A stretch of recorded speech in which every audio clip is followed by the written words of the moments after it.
You're listening to We All Go Forward, a podcast on self-leadership through setbacks. With ownership, action, and growth, be set back, only to be catapulted forward into a more progressed, truer you.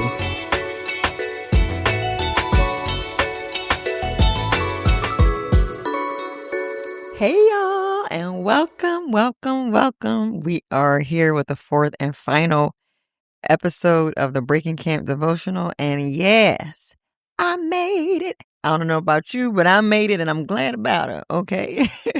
So just pull up a chair, y'all. I think this is an episode that we are just going to talk. We did all the Bible scriptures and delving into them and getting the gems, but today I think it's an episode where we need to talk practically, and that's why I think this is a very important one to bring it all to a close. Why does this episode matter and the practicality matter? Well, I don't know if I said this, but, in response to me sharing, the big money loss and the rejection surrounding it, I got this huge outpouring, guys. Thank you so much, of people who related and felt very connected. Whether it be with the parent issue, the rejection issue, the grief around loss, whether money or otherwise, I got a little bit of everything and I felt so connected. And what it reminded me was that I wasn't just transparent about what happened to me. We have to remember that I was also transparent about how God responded to me in these situations. And so if we're feeling or suspecting that we're in the same boat, right? That God is leading us to this in-between, confusing, transitional wilderness space, that He's asking us to close a door on something that's no longer serving us, whether it be a mistake or a mindset, all so that we can move into progress. If He's asking us to do that and leading us here, then we have to pay attention to how He's speaking to us here, right? It's almost like so many people have made mistakes in the Bible. Why then did God give me Deuteronomy 1 concerning the new generation finally about to transition in? Why then did He give me Genesis 32 concerning Jacob finally experiencing this transformation and also about to make it in? It matters. And I think that if we don't take a moment to pull the practical ways that God is showing us, this is what you got to do, this is what you got to tell yourself, this is how you're going to get through, then we're doing ourselves a huge disservice. And here's why. What I see is that when we're in this transitional moment, guys, what I believe is that we're all on a cusp. We're almost there, almost crossing over from our mistakes into our promises. But being on a cusp, yes, it's something to celebrate. It's amazing. And we're going to do that in this episode. But it's also a very dangerous place to be, because when you're on the cusp, honestly, you don't know it. You don't know how close you are. It's like this invisible line that you don't know you're about to cross. And if you don't have something that grounds you, you'll turn back. I was reminded recently of this concept of the threshold. We've all heard this word. And, ultimately, a threshold is like this point of maximum intensity, right? That you have to build and build and build and get there in order to get something to move, in order to get a result, in order to get an outcome. And so if you can picture yourself as standing in front of this boulder, we understand that one push is not going to move a boulder. And it may not be the 10th push. It may not even be the 100th push. But what it is a culmination of steady pressure and steady force, steady stacking, that once you hit this point, it doesn't matter if it moves an inch. Once it moves, it moves. It becomes easier. The momentum builds, and before you know it, it's out of your way. And I think that we have to consider that on this cusp, we don't know whether we've been on the 10th step of consistency, whether we've been on the 100th step of consistency, whether we've been on the 1,000th step, and we want to give up. But I'm telling you, this is where the consistency matters, of one push in front of the other, one step in front of the other, because we're almost there. And once that thing breaks, once we cross, we've crossed and there's no going back. And so I want us to, like I said, celebrate, but here on the cusp is where we need these tips more than ever. And so I wanted to start this episode reminding us that on the cusp of entering his promised land, Jacob was camped. And on the cusp of entering their promised land, the Israelites were camped. And so if you and I are camped, then ... you know the rest. We are on the cusp of entering our progress, our promise. Let's get an understanding together of what's going to get us where we need to be. Let's go. Okay, so what's our first tip on if we're in a wilderness season? How do we handle it? Okay, I think our first tip is like it has two parts to it, right? A part 1A and a part 1B. And that first tip is that we have to remember that camping takes place outside of our promise. However, I'm saying that we're camped outside of our promise because point 1B is that we have to remember that the fact that we're outside is revealed by our prayers to be inside our promise or progress. What does that translate to? Y'all, we all pray for this. And I think we have to keep that in mind with where we are right now. You prayed, I know you want to deny it, but you prayed to be here in this crazy wilderness season. Let me prove it to you. It's like when people say, you prayed, here's me complaining about the job that I prayed God for. Here, I prayed to get married, I prayed for kids, and now you complaining that you cooking dinner or that your husband wants to spend time with you. I know. What the thing is, in all these scenarios, people prayed. God will inspire prayers in us too. And I don't want to get too much ahead, but I know that I prayed for God to shepherd and direct my life. And the thing is, we can throw a tantrum once God starts shepherding and directing our lives. And God, luckily, is just looking at us like, I knew you was going to do that, but congratulations, you played yourself, okay? In my DJ Khaled voice. And so, when it comes to those two groups, Exodus 2 reminds us that God heard their prayers to be out of slavery, right? He heard the groaning. He remembered his covenant, and he looked down on the people and knew it was time to act. Child, there we go. And yet those are the same people that once they got to the wilderness, they like, why are we here? Because you prayed to get out of it. Too obvious, I know. But one of my favorite examples of how someone these stories that we talked about had prayed to be outside of his promise was Jacob. And I want to just leave us with this example in this first point. And it's found in Genesis 30, verses 24 and 25, that I'll summarize and say that Jacob and Rachel, as we know, she had issues getting pregnant. But when she finally became pregnant with her first son and had him, she names him Joseph. And the Bible tells us in that verse that she named him Joseph, meaning may he add, but she says may he add more children. But here's the thing that I like about God. We might pray a prayer, right? We think we're praying this prayer and we pray it small. His name means may he add, but Rachel only saw it for may he add more children. Yet in the very next verse, it says that soon after Rachel had given birth to Joseph, Jacob said to Laban, that's his toxic uncle, please release me so I can go home to my country. He pretty much prays and says, please release me so I can go into my promise.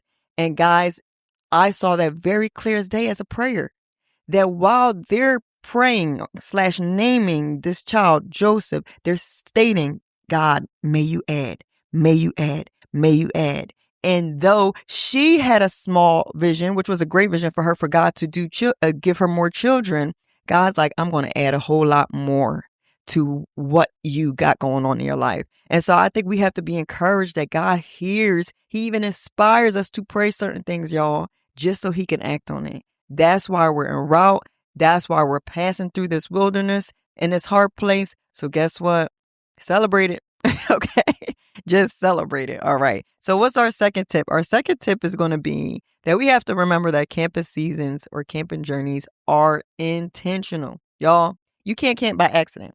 And because we understand that so well, right, in a physical or literal sense, we know that when we go camping, we bring certain people or things along that will help us survive the temporary nature of it all. Okay. Camping is something you do on the move. It's something you do journeying. It's something that everything around you is literally going to change. The resources are going to change or dry up. The people who come in and around the campsite, they'll change. The environment, the weather, literally everything changes. And so you don't just stumble upon the things you need when you go camping. You have them along. And I want us to now think about this again in the season that we're in, that if we are camping and if this whole season has been a surprise to us, but yet it has to be intentionally done and prepared for, who is being the intentional one? Who is doing the providing? Who is being mindful of what we need out here? And if we're honest, we'll say 100% it's God. It's got to be. Just think about the Israelites for a second and all the ways he had the temporary necessities prepared and ready to go for them. I love that in Exodus 12, it literally breaks down around verse 35 or so, that the very people who had suppressed them or oppressed them and enslaved them began to act favorably towards them. The Egyptians gave them articles of silver and gold and clothing. I love that even if you skip ahead around like Exodus 15, I want to say, and they're stumbling upon bitter water that's not even fit to drink, it lets us know that God begins to do things to make miracles to demonstrate to them that no matter what you need, no matter how the resources change, no matter how the environment changes, I'm going to correct that in your favor.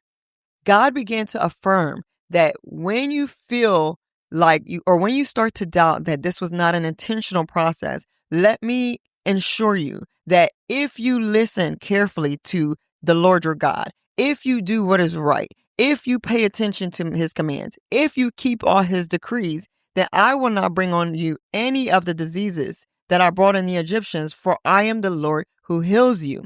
And what I get from that verse is God just plainly saying that there is stable provision for those who come to an unstable place on account of standing on his word.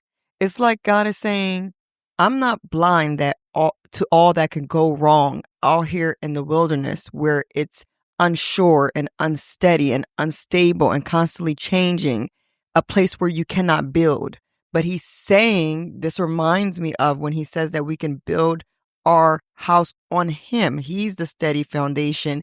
And I see no coincidence that this verse that I'm referencing, which is Matthew 7, and if we put it next to Exodus 15 that I was just talking about, both of these talk about keeping God's decree / putting God's word into practice.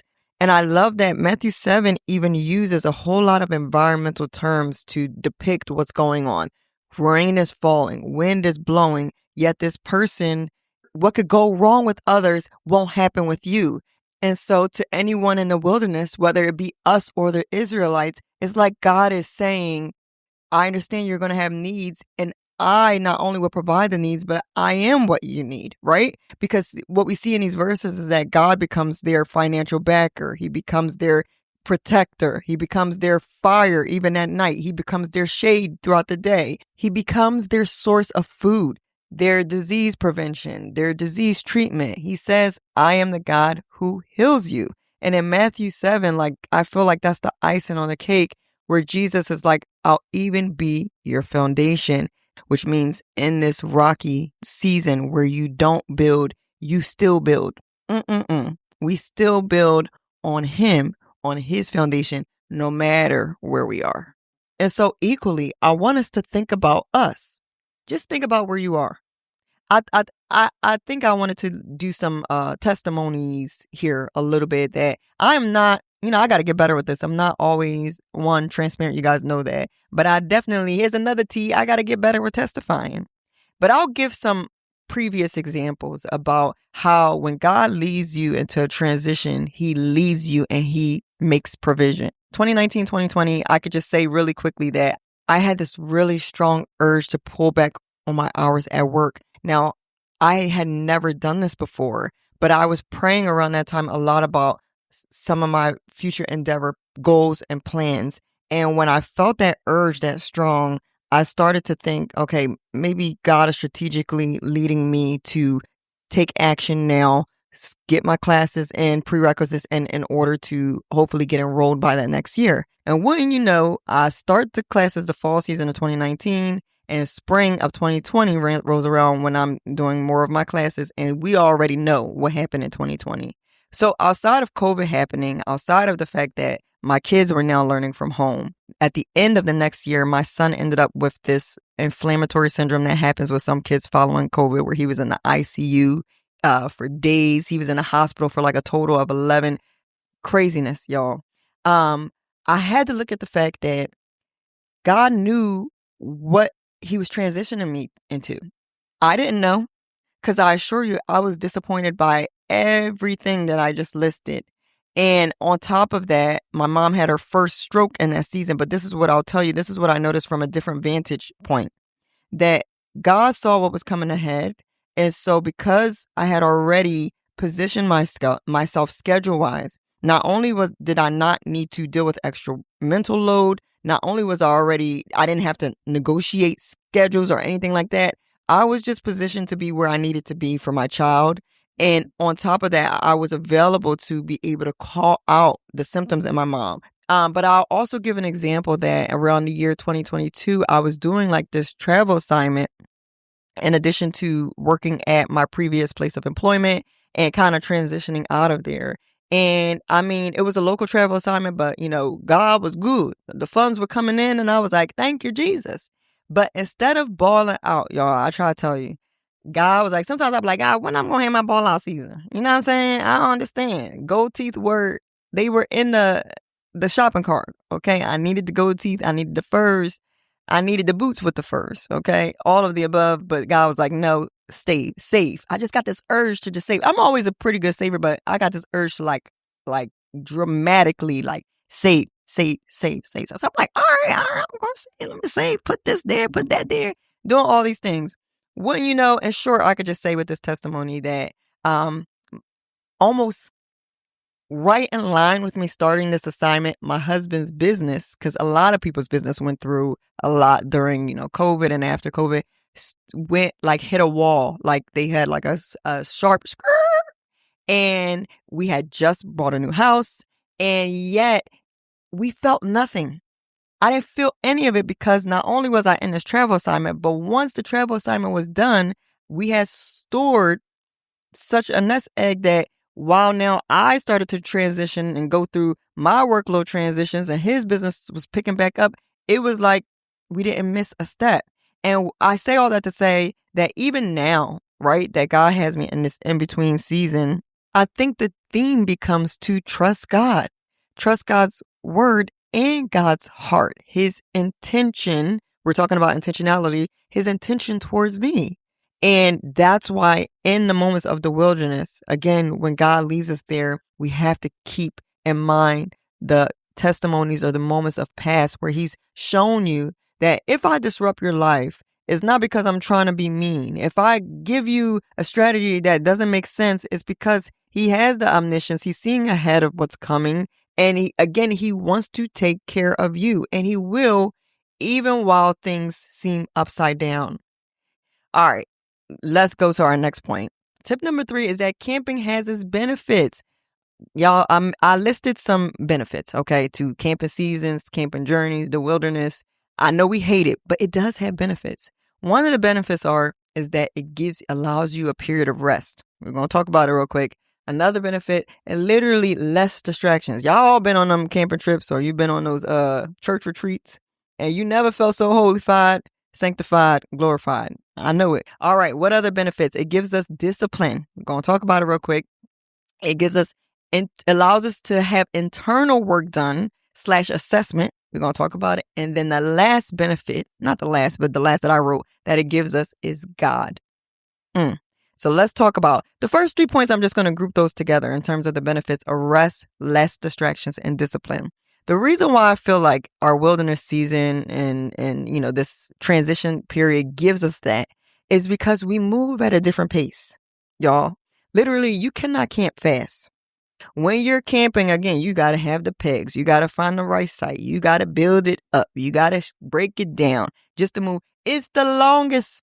But if we're honest, we'll admit that there is a peace sometimes to the simplification of life. And I don't think it's a mistake that peace, one translation or a synonym for peace can be rest. A synonym for peace could be quietness, i.e. less distractions.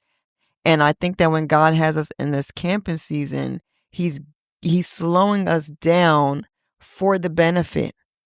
And I want us to hear in this that when we say that, we have to camp at a slower pace, that it does indeed sound like something we don't prefer, right? It sounds like setbacks, like literally being set back. You're being slowed.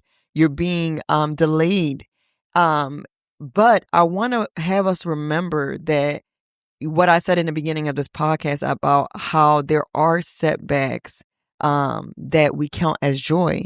And so James 1, verse 2 to 4 tells us that when troubles of any kind, come on, somebody, I know you heard it, come your way, consider it an opportunity for great joy. For when your faith is tested, your endurance has a chance to grow, so let it grow. For when your endurance is fully developed, you will be perfect and complete, needing nothing. And if you heard part 3 of this devotional, that sounds like how he describes Jacob. That when he describes Jacob as plain, it means Jacob was perfect, complete, needing nothing. And I think we have to give weight to God saying that I'm not saying don't grieve the setback. I'm not saying don't be hurt by the trouble, but it's an opportunity. And instead of wasting it, I think God wants to have us put it in his hands so he can develop us into a person who needs nothing, which quite honestly sounds like a self-leader. I want to now circle back to the final 2 benefits that I share that I think that we get in a camping season. And one was assessment and the other was God. So let's start with the assessment. Oftentimes when things are going awry, okay, we think that we need action or action only, when in actuality, we need to assess first or assess concurrently, because you won't know where to focus your efforts unless you assess. And so I felt like overall in this camping season, boy, oh boy, I felt like God was asking me a lot of hard questions. And he asks us these questions because our participation is required, guys. I think this is so interesting, such an interesting dynamic when it comes between humans and God, because I think on one end, we love our free will, we love our free thinking, we love our intelligence, we love, the dominion that he wants for us. But at the same time, when things are going bad, it's almost kind of like, we can get frustrated that God sees things. Like we're like, God, if you see this, if you've assessed this in me, fix it. But the thing is, God requires us to be aware of it. Because if he's just fixing it, that's not really free will. And that's not really going to keep us from, to use a certain reference, touching the apple and eating the apple or following certain people off, a cliff. And so even in that, we see the wisdom of God, that he forces these assessments on us because we have to participate. And in this camping season, I felt God asking me several questions that forced me to look inward. And I want to share some of those questions that we see throughout the Bible, replicated plenty of times. And I wonder if God is asking you the same. Okay. One question that God for sure asked me was, Kim, where are you? And he was forcing me to locate myself. As we know, this is very similar to what God asked Adam and Eve in the garden after their mistake. They hid from God. And it's not because God didn't know where they were physically, emotionally, or spiritually, but I think it's because God wanted them now to locate how far they had fallen or what they were feeling or what they had just experienced. He needed them to understand where they are, and we have to do the same. Something else I felt like that God was asking me was, Kim, where are you coming from, girl? Like, cause you every which way. And this is actually something that my therapist had brought up to me. You got to look at not just where you're going in this wilderness or campus season, but you got to look at where you're coming from. If we don't assess well why we left, if we don't assess well why a door is closed, or if you don't assess well what you're running from, right? And why you're running from it, then I assure you we will repeat mistakes. And so we do see God asking Hagar this question after she gets pregnant by Abraham and began to treat Sarah with contempt. And then Sarah started to treat her harshly. So she ran away. And doesn't sound like when we read it that she had any choice in the matter. So we understand a lot of the feelings that she's having, and we understand why she runs away. But the Bible tells us that the angel of the Lord found Hagar. Come on. Listen, this sounds like episode 1 of season 2, y'all, that God is tuning into our lives. It says that an angel of the Lord found Hagar beside a spring of water in the wilderness and said, "Where have you come from and where are you going?" I think that's so powerful because as I've already mentioned, we talked about this in that episode 1 of season 2, that God is tuning into our lives even when we're not tuning into him, y'all. And I think we can argue or say very clearly that Abraham and Sarah's God likely was not necessarily hers. But yet God had his eye on her. So much so that when she's running and feeling like she's going to die in this place of in between, that God found her. And I love that it says that an angel of the Lord found her, because the Bible also tells us that God commands his angels concerning us. God commanded that angel, go on and get her. And he asks her a question that ultimately saves her life. He forces her to assess something about herself, about her situation.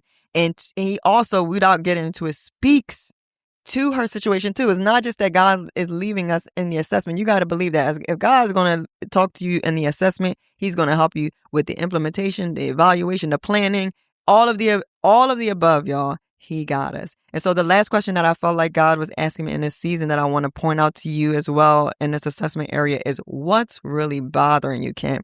Child, that question came up a lot in this season. And I want you to ask yourselves that too. What's really bothering you, right? Okay. In this season, it's something you got to do, and you got to get honest. When you feel that prompting and God's like, what is really bothering you? All right, well, let me tell you. This, that. Let me get my, okay, can y'all hear my little fake typing? Type, you got to do it. And y'all, this sounds like the same question that God asked Cain after his mistake. Goodness, guys, mistakes, and God has the resume for it. God asked Cain this because Cain, what I see is that Cain begins thinking that his performance was enough. Come on, Esau spirit. Come on, Jacob spirit. Cain was before that, okay? He is the starter of thinking that my performance is enough. My proximity to God is enough. My proximity to Adam is enough. Cain is one who harvests the ground. He farms, let's say, the fruits. And Abel is one who raises flocks. And so they go to give offering to God. And the Bible lets us know that Cain gives of his fruits, plural, versus Abel gives the firstborn of his flock and the fat, which means Cain gives of what he has, sure, but Abel not only gives the first, meaning this is demonstrating an understanding of God being his source, is demonstrating trust that I'll give you what I have first with the expectation that I know you'll provide everything else. And then he ups that by giving the fat, which is translation, the best. So he gives him the first and the best. And the Bible tells us that God favors that. One translation says that God respects it. And I had to go and look at, let me see what this respect mean. Hold up now. And I was loving that one of the interpretations of that word respect is bewildered, meaning that when Abel gave God the first and the best, he baffled God.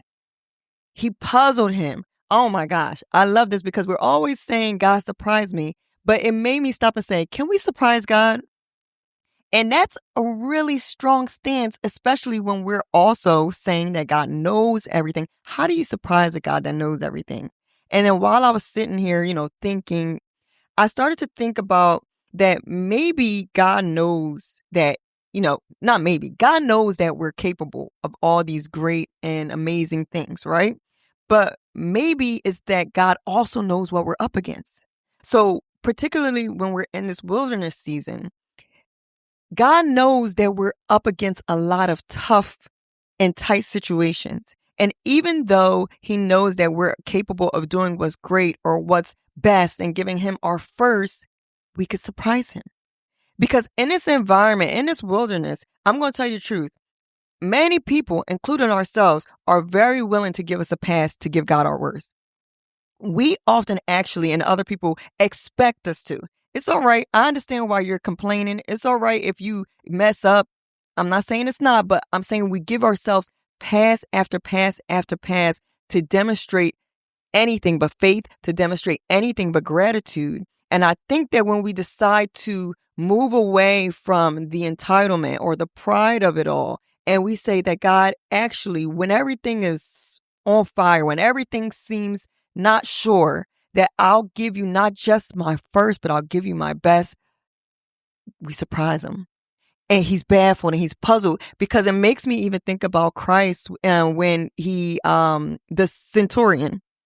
There's a story in the Bible about a Roman centurion who he says to God, he sends messengers even to God, to Jesus, to say, come to my house and heal my servant.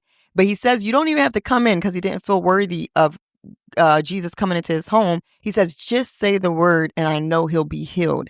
And Jesus, the Bible tells us that Jesus was marveled at it. And Jesus even goes to say, I've never seen any faith like this. Oh my gosh.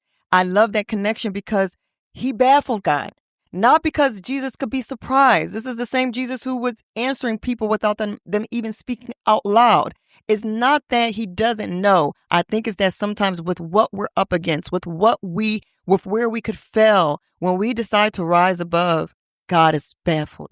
He's bewildered, and he has respect for what we do. And I love this, because we have to understand that when God is asking us, what's bothering you in this season, you have to address it. Because in that same scripture of Genesis, when it comes to Cain and Abel, before Cain makes his big mistake, and after this whole, offering situation, it lets us know that Cain, his countenance fell. His face was downcast. That means his face, his presence, his very person was no longer in an elevated place. And God says to him, why are you like this? Address it, because God tells him that sin is crouching at his door, and he wants Cain to rule over it. He wants him to lead and have dominance and self-lead himself through these feelings that are trying to tempt him to follow his pride off a cliff. Now, unfortunately, Cain does do that. But I think that if we want to learn from somebody, right? If we want God to keep us from falling, this is a perfect place that in this hard season, like I said, God had to ask me several times, Kim, what's bothering you? Because my entitlement, my pride had me upset. And if we don't, position ourselves and hear how Job even had to hear from God in his time of setbacks and testing and try, if we don't hear how God had to remind Job, where were you when I laid the foundations of this earth? God had to let him know, I understand all your feelings, that I actually only put you through this because I know you could be trusted with it. I only allow this for you to develop you. But God had to also challenge him when Job started to feel too comfortable and say, where were you?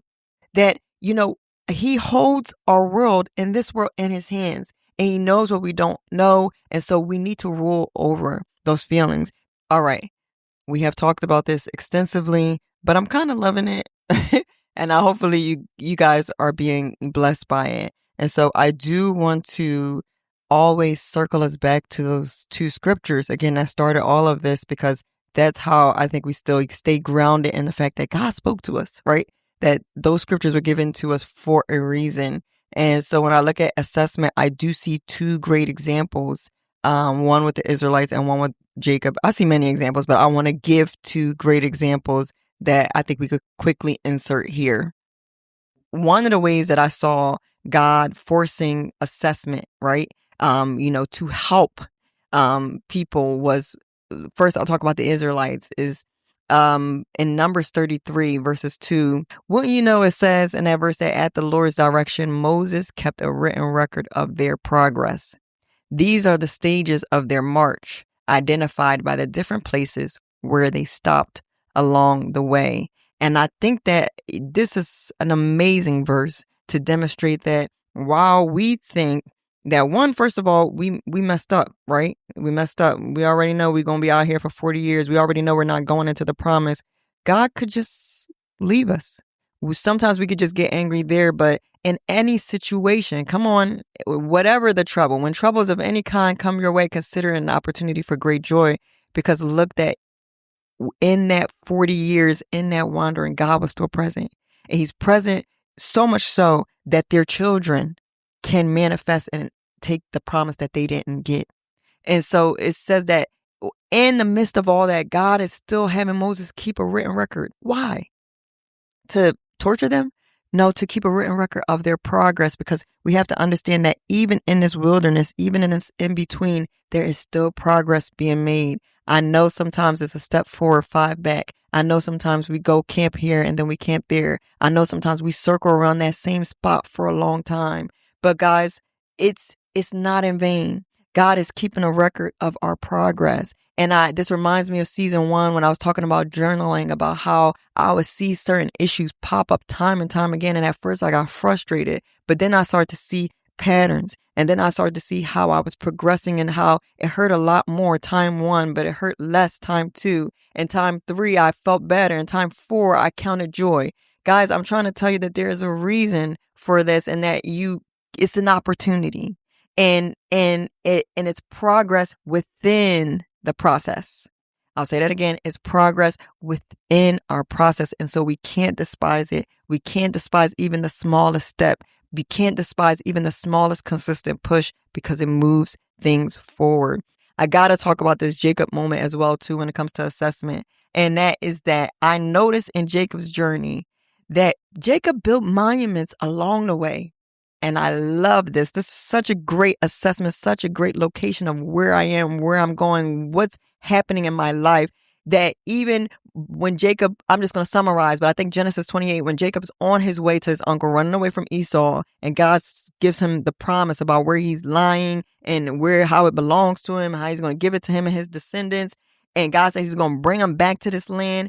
Jacob names that place, okay? Bethel. And another thing that Jacob does is when he leaves the uncle, and I think this is Genesis, I forget where, but anyway, go read it. 31. I think it's Genesis 31. I do have it written down. When he's now going back to the promised land, and his toxic uncle starts to follow him, like, why you leave? And you know why I left? Because you're toxic. Okay, I'm summarizing. And when Laban catches up with Jacob, they have this, whatever, they go back and forth. But in the end, they say, let's build this monument. And it's like a stack of stones or whatever it is. And he says, I won't cross here to hurt you, and you won't cross here to hurt me. But I saw so much power and revelation in that, because I'm like, that monument represented what Jacob no longer had to go back to. That monument marked what no longer could invade his space and mark him. Jacob had made a stamp in his life of, you don't own me. Okay. You don't speak. You don't determine where I go or how I progress. And I no longer even need you. I'm crossing the cusp. And I think that is so powerful. God is going to ask us the questions, but we have to do the assessment work, guys. We have to mark it. We have to stamp it. We have to record it. We have to label it. And it's all because we have to remember it. I'll talk about that at the end. All right. Let's tap a little bit into the fact that we get God, which is the most important benefit of camping. I'll just say the most powerful way that I saw this was in Genesis 32, verses 1-2, that it says that as Jacob started on his way again, angels came to meet him. And when he saw them, he said, this is God's camp, and named the place Mahanaim. And the reason why that name Mahanaim is important is because I learned that Mahanaim means 2 camps. And guys, when I see it so clear, and I know you see it so clear, that there's a second person in our camp, that not just a second person in our camp, but God has his own camp along with us. And this is just so powerful, because the truth of the matter is, while we're camping, y'all, we're not going to always get it right, and we're not going to always see it right. But though God is going to be present and leading us through our mistakes and helping us into areas of progress, he says he won't, it's like he's saying he won't only do that, but he'll be camped there too. And we need that camp, because we need God sometimes to adjust our perspective, to correct the things that we mess up. We need actually divine intervention a lot of times when we're there. And it doesn't happen in our camp. It happens when God brings us into his camp. And so when I see the second camp being there, It makes me think of the race car example that I gave in episode 1, that a lot of times we need work done on us, that we need to be carried, not so we could just stay, but because eventually we will need to go on our own and move on our own 2 feet. But in the meantime, when you feel too tired, when you feel too weary, there is a second camp, a camp where work can be done on your heart, where work can be done in the process. And I see that so powerfully. Even with Jacob and Israel, I see that God is in their camp from all the ways that we talked about, but especially in last episode when we said that Jacob sent out everything from his camp when he thought he had to perform for his brother Esau. He sent out his belongings. He sent out his wives. He sent out his children. And it was just him left alone. And what I believe more than anything is that Jacob, when he sent out all his camp, he didn't realize that he was left in God's camp. And this is why God could wrestle with him. This is why God can change his name. This is why God could renew him, because he was in God's camp. And so I love that it says that when Jacob started on his way again, y'all, we're going to deal with a lot of missteps, but this is our affirmation that every time you deal with a misstep, just start on your way again. God's in the building and he's in our midst, and it's a blessing. And so I'm going to use that point to transition into tip number 4. And that tip is, we require godly wisdom in campus seasons, guys. You're going to need someone who knows what they're doing and someone who's been there before, okay? And God is the perfect teacher when it comes to that. However, God is not the only form of godly wisdom that he wants us to use in this camping season. Au contraire, mon frère. If we look at the scriptures that we have been talking about, and even look at our own lives, I think we'll see very clearly that godly wisdom comes in the form of people. And if God has positioned himself so that he has to, because he wants to partner with people on earth, what makes us think that we're any different? Stephanie Ike says that when we try to block help, right? Like when we don't let people help us, you're also blocking or stunting that person's blessing and growth, because God is, he's giving them something to account for too. And so by allowing help into your life, you never know how you're positioning somebody else for something great. And I thought that was amazing. She says it way better than I did, but that really plays into this point. And I also quote, as you know, my fave, Dr. Darius Daniels, who always says that God asks to be first, not only. He asks to be first, not only, and that is so important here. Why? Because we've already proven the case that Mahanaim, the second camp is there, demonstrates that we need God in the camp. And God being in the camp is the godly wisdom that will save our lives. We need to go to him first. And the other thing I want to say there is the reason why that's important as well too. Don't underestimate how crazy we can look in our transitional state or wilderness season, particularly the people who care for us. So they have their expectations for us because they love us. So you have to be grounded in not putting people in God's place, even though they mean well, right? Because people can try to coach you out of a place that God is leading you into solely just because they don't understand it.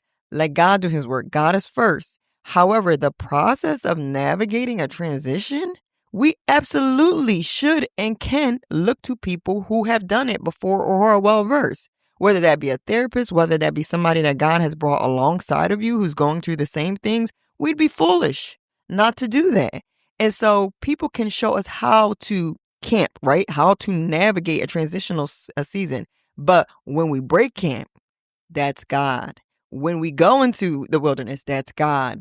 And which path or direction we take, that's God. But when we're on that direction or on that path, if somebody's like, I know this road, I've been here, let me tell you a few things, open those ears, right? And so we see this played out very, very well in the Israelites when it comes to Moses, which you knew I was going to say. But Moses, of course, we could talk about Moses being the person, godly wisdom. Oh my gosh.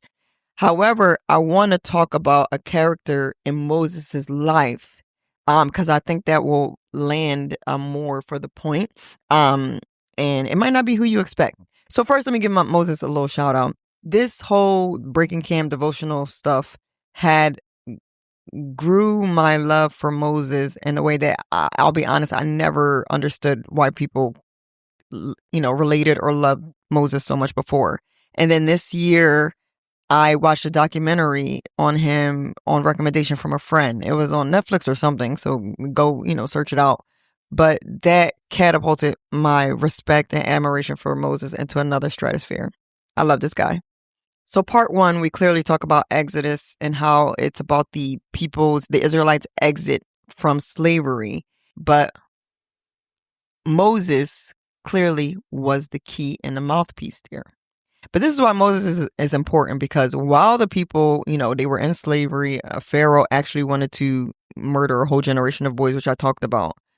Moses was one of the boys saved. And so while other boys were being thrown into the Nile to die, Moses was drawn out to live.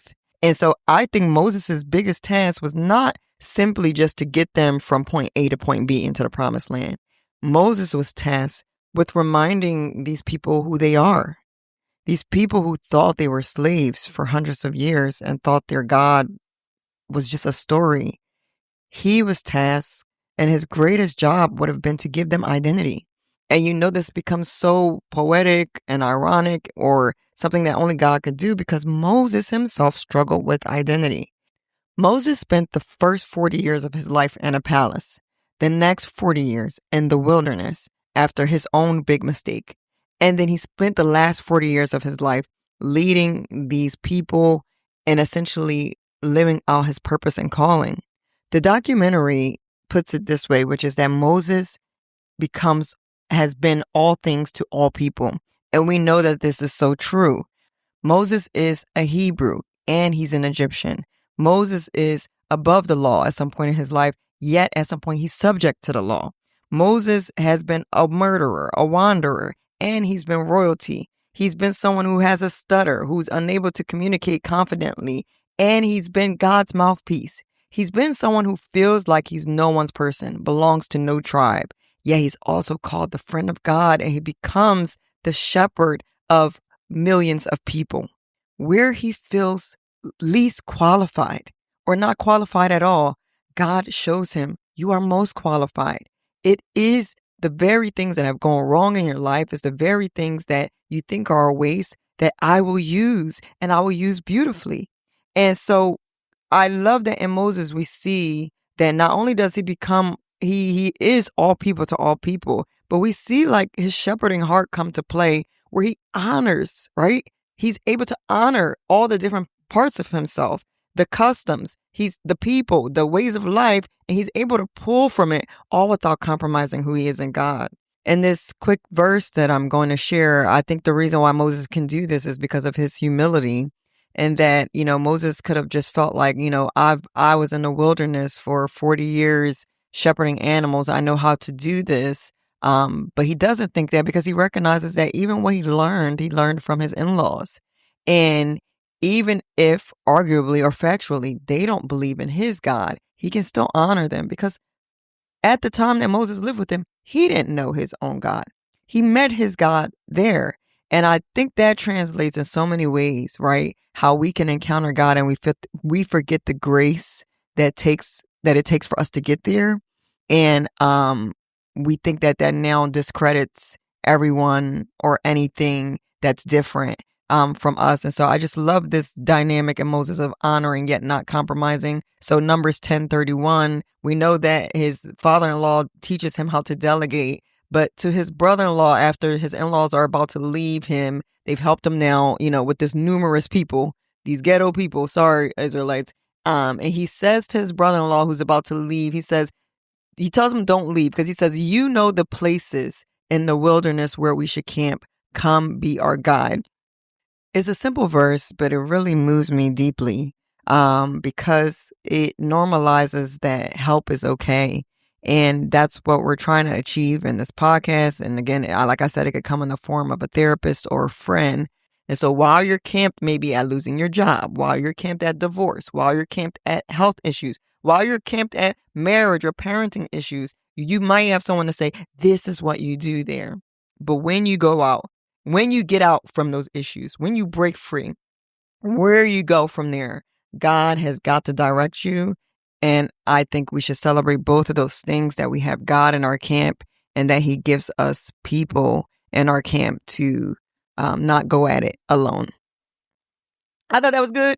And then my last tip, okay? All right, we went a little long, but that's all right, is that God doesn't have you break camp for nothing. This is our last tip as we talk about how we're going to navigate this wilderness season. Y'all, you need to have this tip in your mind, that God doesn't have you break camp for nothing. It's not for no reason that he has you do this. When I shared with you that God gave me the Deuteronomy 1 verse, and it says, you have been at this mountain long enough. It's time to break camp and move on. I want you to keep in mind that the very next word is go. And what he says, if you keep reading that chapter, he eventually says, look, I'm giving you all this land, giving all this land to you. Go in and occupy it. For it is the land the Lord swore to give to your ancestors, Abraham, Isaac, and Jacob, and to all their descendants. I think this is important. We got to stop letting certain setback seasons or certain troubles, we have to stop letting it happen to us in vain. We got to let God redeem all those things for us and get everything that's ours. And when God has us, first of all, again, let's remember, when God leads us into this in-between place, and it's hard and it's sucky, and when we find ourselves circling issues because God is trying to process it through us, in us, and out of us. And when God tells us to break finally, it's not for no reason, guys. It's because he wants us to go, and he wants us to go in and occupy. God makes us a supplanter. That's one point. But where I want to land for this episode is the fact that it says, for it is the land the Lord swore to give to your ancestors, Abraham, Isaac, Jacob, and to all their descendants. That part was most full circle, not just because we talked about Jacob and now we're ending with this verse to Jacob's very descendants, going in with this final declaration to get what was promised for hundreds and hundreds of years. But it's for the reason that when I hear, for it is the land that the Lord swore to your ancestors, I hear God, there's like a remembering that has to happen. You have to remember that this time here wasn't in vain, because there was always an end. There was always an intended end long before you got here in this transition place, and long before you said yes to follow God here. There's an intended end. There's a way he intended for it to end, and it's for your good. And it's with you going in, and it's with you occupying, and it's with you getting all these things that he swore. And so this made me think about me, and it makes me think about you, that y'all, I am these people in so many ways. We all are. I don't see it as a mistake. One of the most profound things that hit me when I read that verse and then the Jacob verse was when I realized the age I was dealing with all this stuff, and not God finally wanting to deal with it, but maybe me finally being ready. I was 38 when God gave me that Deuteronomy verse, y'all. And after he had me now break from a position and go through another transitional phase this past year, I'm 40. I remember I turned 40 January 2026, y'all. I literally said to God last year in 2025, is this how you want me to go into my 40th birthday? Like this? Here? Of all the things, all the places we've been, of all the work I put into my life, is this how I'm going in? That was my perspective, that I was circling, and I hated it. I mean, sure, I felt grateful, like, okay, God, I'm grateful that you're wanting to deal with these issues, but it just felt like, why now? Why do we have to wait so long? You know, it had been 20 plus years since the $30,000 situation, and it had been 40 years genuinely of me circling identity and rejection. I didn't share all those details for nothing, that I was born under the label of rejection. It's not what my parents intended to do, but it didn't remove the impact. And if I'm honest, those are the very situations, like I've talked about, that the devil will use in our lives to counter what we're called to. I felt called to building identity. I felt called to helping myself and others self-lead through setbacks and versions of us that are not really us. But yet I felt unqualified because of my own situations. And yet I know on this side of it that God has indeed used those very things to qualify me. And if right now in this place that I'm in, if this space that I'm in, if God is asking me to go in and occupy something that He always intended for me, then I have to profess it wasn't in vain. That what if I needed to circle those issues to get here? What if I needed to circle those problems to get those things processed out of me? Sometimes we can despise how long it took us, but maybe I wasn't ready. Maybe I wasn't ready at 10 years old, and rightfully so. Maybe I wasn't ready at 20 years old, and rightfully so. Maybe I spent years instead suppressing it because it was how I survived. It was not only good, but it probably was strategic that I spent, the first XYZ years heavily focused on school, grades, career, finances, because maybe that's why God can stop me now and put me in these transitional periods and have me camp, because I can absorb the impact of it all. Like, I always talk about sometimes, how you have to do the smart thing at the smart time. And maybe had I focused heavily on those issues in my young age and let it impact or blow up my life, perhaps I would be dealing with way more issues right now that God wouldn't even be able to sit me down to address what's in my heart. One of the things that I remember reading in all of this is I remember just how much God was showing how He uses everything. And one of the things I thought was the growth, the size that we are, and how God intentionally does it, even in the worst of places. We see it that with Jacob, it literally says in the Bible that when Jacob went to his uncle, it said, Jacob, and he's leaving, he says that I went with a walking stick. And yet he leaves, we know he leaves a rich man, that he enters into probably one of the worst seasons of his life with just a walking stick. But yet God uses that season to have him leave with riches and family and resources that will go with him into his promise.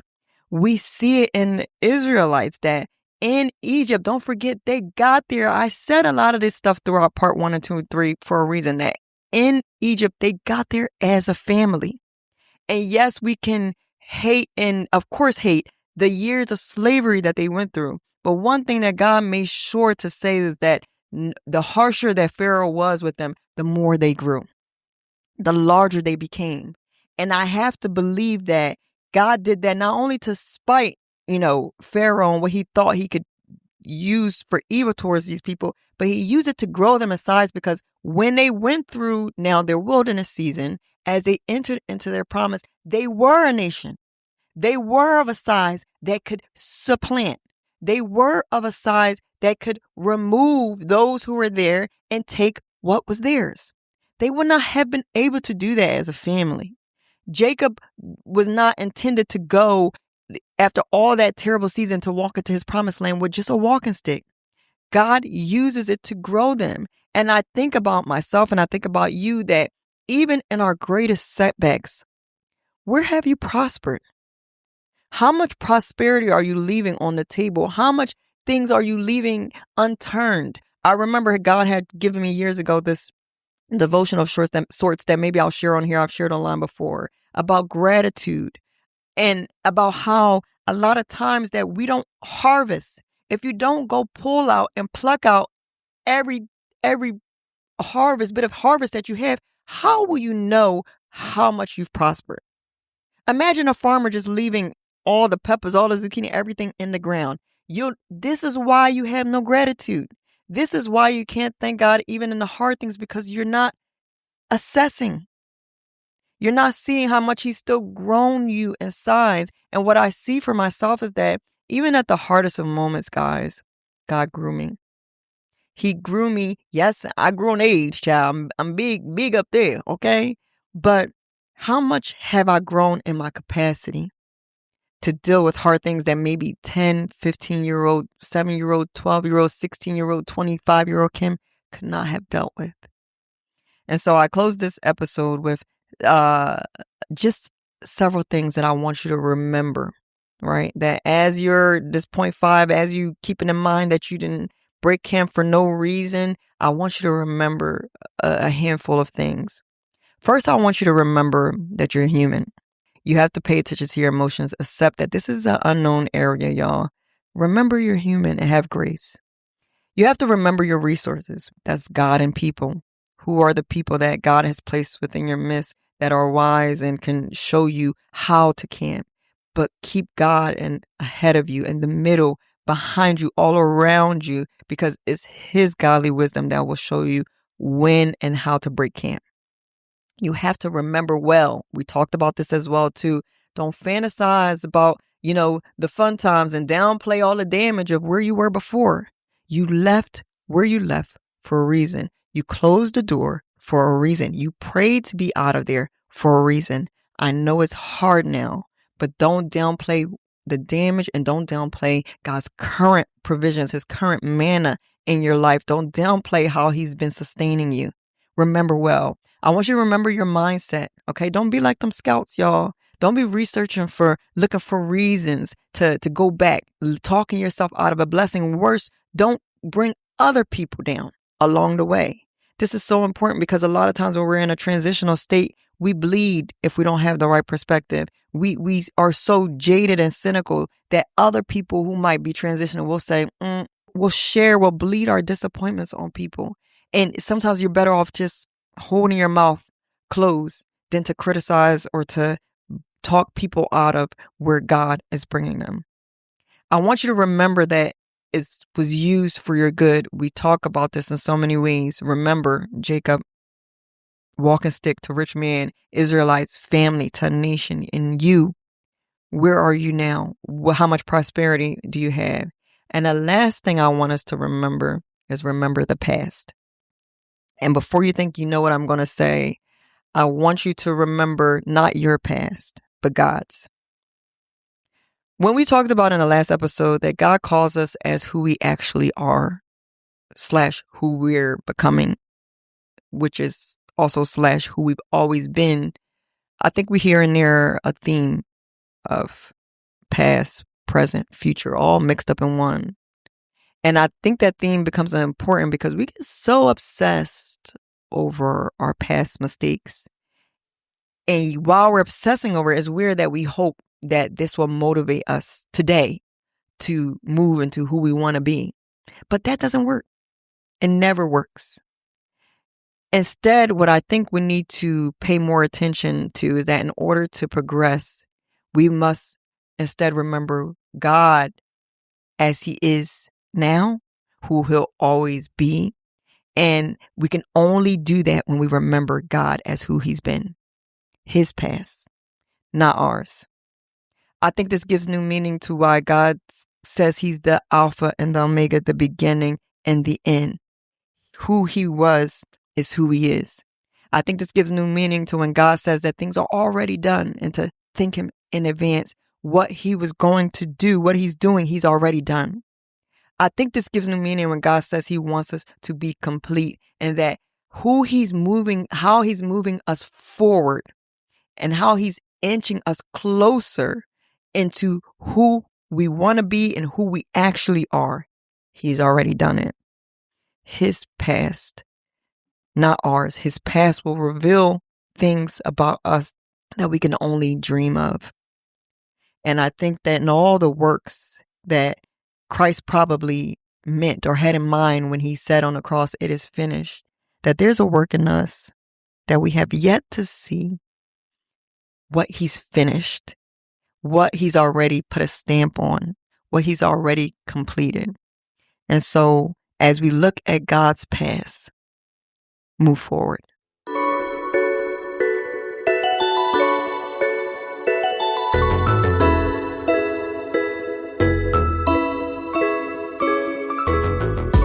It's a wrap. We did it. Our first bit of spiritual content. Thank you so much for tuning in to the Breaking Camp Devotional series.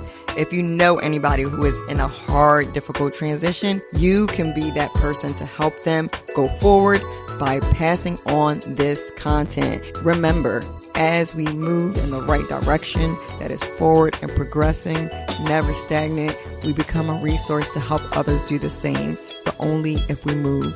So if you go and I go, we all go forward. Let's get moving, folks.